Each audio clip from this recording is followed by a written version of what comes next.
I'm really not sure if y'all can appreciate exactly how close of a fit that really is. Look at that. That thing is really tucked in there.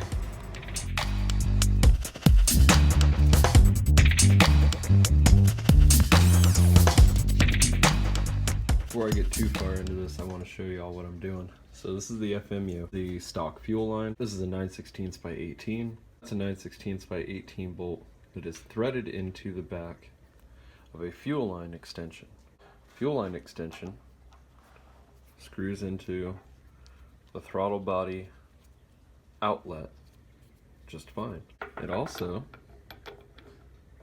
threads into a 6AN port, nice and tight, right?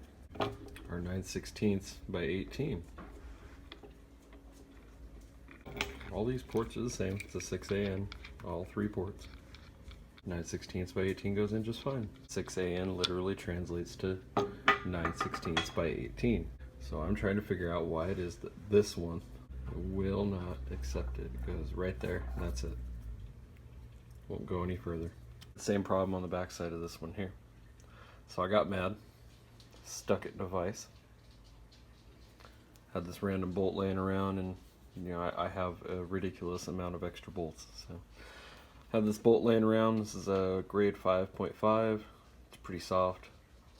The nice thing about it is rather than shredding the threads, the 5.5 steel will actually give a little bit and it will rethread itself, or it'll help rethread the metal that it's going into versus just tearing it apart. So what I did was thread it in there the best I could. If you want to see the bolt length, so we've got actually quite a bit is inside there, and then I'm gonna cut it off where you see the black mark, and that's gonna allow me to thread about that far in, which is nearly the exact length that we need to get it inside there. This is going to be a little segment about DIY, how to make your own fuel line spacer, because the internet is slow, the mail is slow, and I'm impatient. So let's get this done. Probably could have left it a little longer, but that'll do for now. Now we just need to get it drilled out. Alright, so I accidentally did it off camera. I did not expect this to work so easily. As you can see by the metal shavings here, this Harbor Freight carbide bit, these tapered bits, I'm telling you, I love the holy hell out of them. These things, where's the other one? I got another one right here. These things outperform every other bit I have ever used. These failed. I thought I was going to have to go to a machine shop. I have to have this. This right here literally just made the truck run. We can now make it run. Everything is good to go. Welcome back to Monkey Wrenching. I appreciate you joining us. Today I am going to start trying to install the FMU.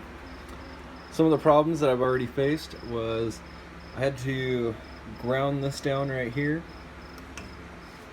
As you can see, I actually had to take a considerable amount of metal out. Put a picture in right here.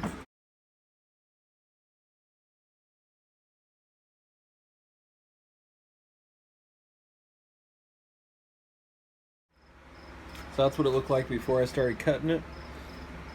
And let me show you why. I mean, this has been just a ridiculously tight fit.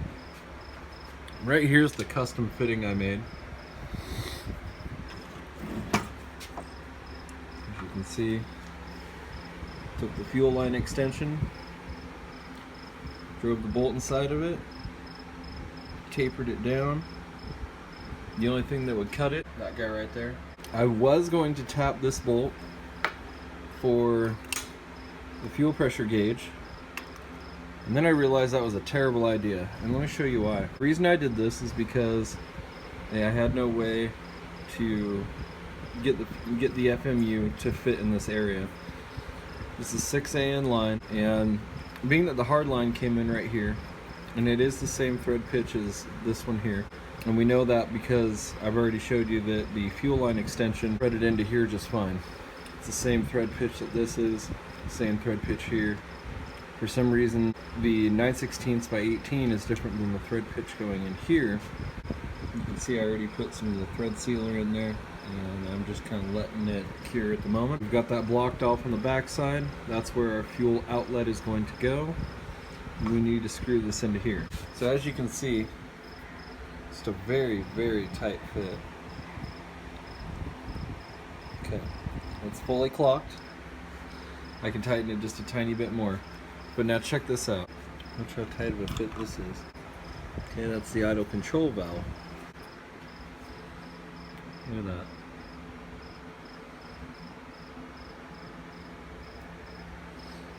So it's something to keep in mind that in order to adjust this, I'll have to come around the idle air control valve somehow. We'll deal with that as the time comes. Here's our other fuel line, which is technically our inlet. We will be utilizing this fuel line extension as well, just because, you know, you can kind of see how we've drastically changed it. Now this plate, when it goes on, is going to go like this, and as you can see, barely clears. Well, the other issue we were running into was it was hitting on the EGR valve housing. So I've cut this down about halfway. I'm actually going to keep going until it's probably completely flush near, and I'll make sure that this is completely filled in. You can see where I kind of bubble gummed up some stuff in there. I'll give you a little bit better look of what I did.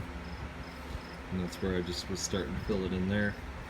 Once it's all sealed up, we'll move on from there, get it reinstalled on the motor, and then we'll mock this up and check and make sure that everything clears before we start trying to bolt any stuff in, or see if we maybe need to space it out more. I don't know, I think we can get away with 2 of these. It might be a bit much. We'll see. But alright, that's where we're at. So give me a minute and we'll figure it out. Alright, so we have our modified EGR flange.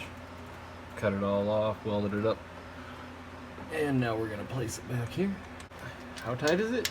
Guten tight. Our EGR valve would have sat right here the whole time. We've got our TBI set up, and as you can see, obviously, we're going to hit. There's just no way that that's going to fit in that area, regardless, without the spacer. So, that's why we have this. Okay. Look at that.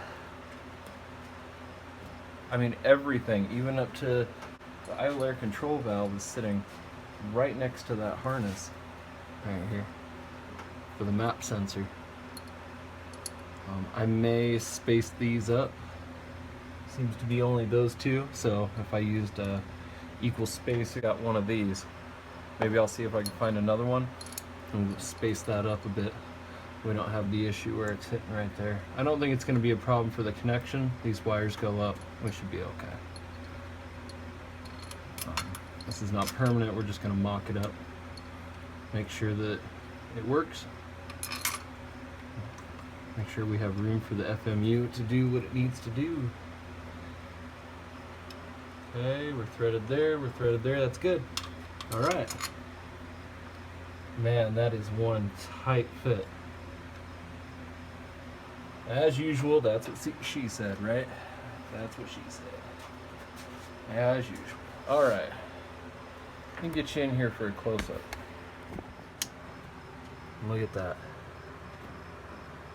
You can see the shaft of the FMU adjustment rod sitting right over top of that flange. That EGR flange is just perfect. Absolutely perfect. Sorry about shaky. So, next thing is we need to get this fuel line right here and not hitting the coil pack. And then the return line is right here, which, as you can see, it's in a perfect place. It's going to be fine. I just need to bend the fuel line that different direction. And then we should be up and running after that. We'll have the rest of the stuff tomorrow. Tomorrow being Wednesday, which is probably the day you'll see this. I'll try to get it uploaded before I pass out tonight, but I don't know. This is where I'm at.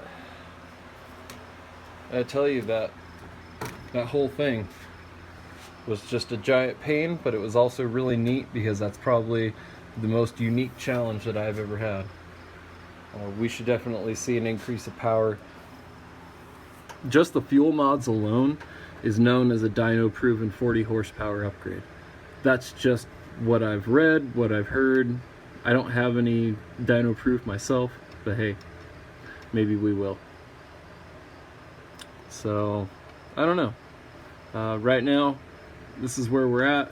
The FMU is available for adjustment, which is awesome. It looks like, if anything, I could get something right back here and adjust it.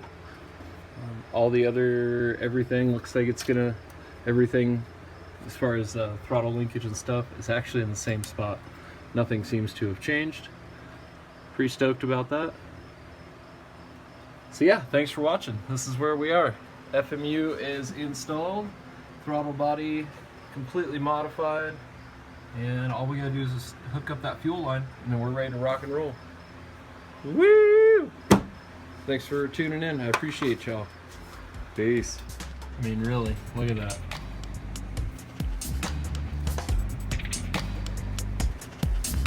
I'm tired of my first girlfriend on prom night.